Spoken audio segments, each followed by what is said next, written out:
Hello বন্ধুরা, সবাই কেমন আছো? আপনাদের জন্য আজকে নতুন আরেকটা ব্লগ ভিডিও নিয়ে আসলাম, শুধু দেখানোর উদ্দেশ্যে এবং কিছু জানানোর উদ্দেশ্যে।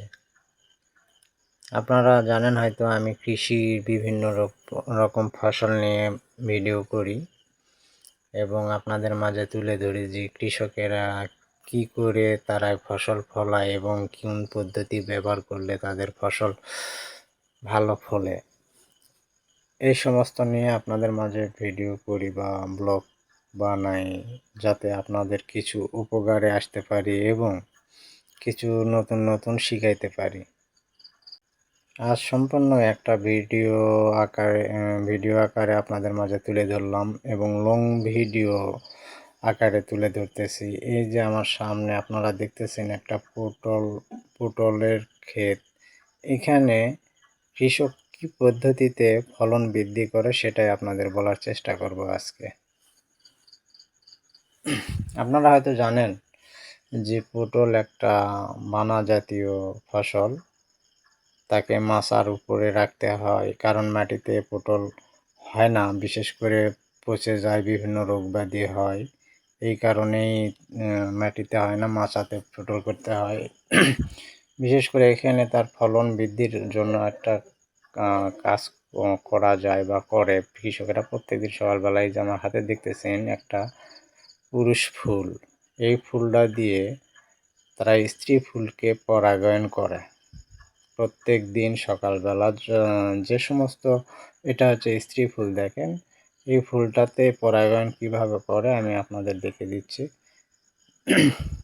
ওই যে মাঝখানের যে অংশটা দেখতেছেন ওটা সুন্দর করে কেটে নিয়ে এইভাবে স্ত্রী ফুলের উপরে একে ঘষতে হয়।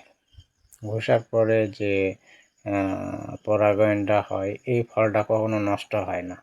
এবং কৃষকেরা যতটা ফুলে মানে এরকম ঘষে বা পরাগায়ন করেন হাত দিয়ে, সেসব ফুল নষ্ট হয় না। এই কারণেই ফসল দ্বিগুণ হওয়ার একটা আশা থাকে।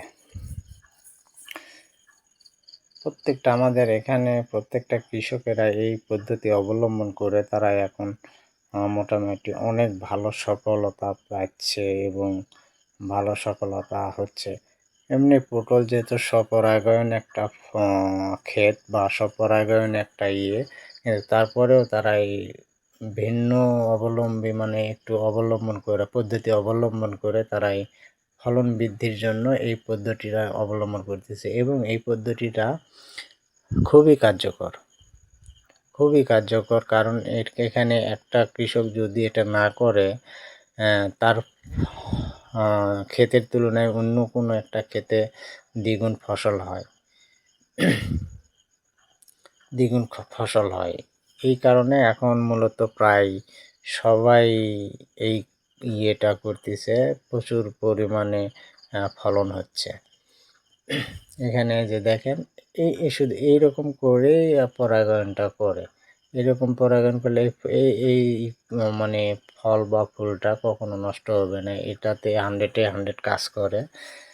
শুধু এটা জানানোর জন্য আপনাদের জন্য আজকে আমি নতুন পদ্ধতিটা তুলে ধরলাম। হয়তো আপনারা এর আগে করেছেন বা কেউ জানেন, কিন্তু আমি নতুন করে বলতেছি, এটাতে 100 কাজ করে। প্রান্তিক যারা কৃষক আছে তারা অবশ্যই এইরকম যে এলাকায় বা যে এরা এটা জানে না, অবশ্যই পদ্ধতিটা অবলম্বন করতে পারো। এই পদ্ধতিটা অবলম্বন করলে অবশ্যই ফলন দ্বিগুণ হবে। কারণ এটা যতই স্বপরাগায়ন ফসল হোক, কিন্তু এখানে নিজে কিছু কষ্ট যদি করো, তার শ্রমের ফল অবশ্যই পাবে এবং এটা 100% পরীক্ষিত আমাদের এলাকায়। এই কারণে আমি এই ভিডিওটা করলাম আপনাদের বলার উদ্দেশ্যে যে আমাদের এখানে পটল, মরিচ, বেগুন, ধান, সরিষা, আলু সবই হয় এবং আমরা মূলত কৃষিতেই নির্ভর সবাই এলাকার। তারপরেও আপনারা জানাবেন ভিডিওটা আমার কেমন হলো। এইসব পদ্ধতিগুলো আপনারা ট্রাই করবেন, আশা করি অনেক ভালো একটা ফলন পাবেন।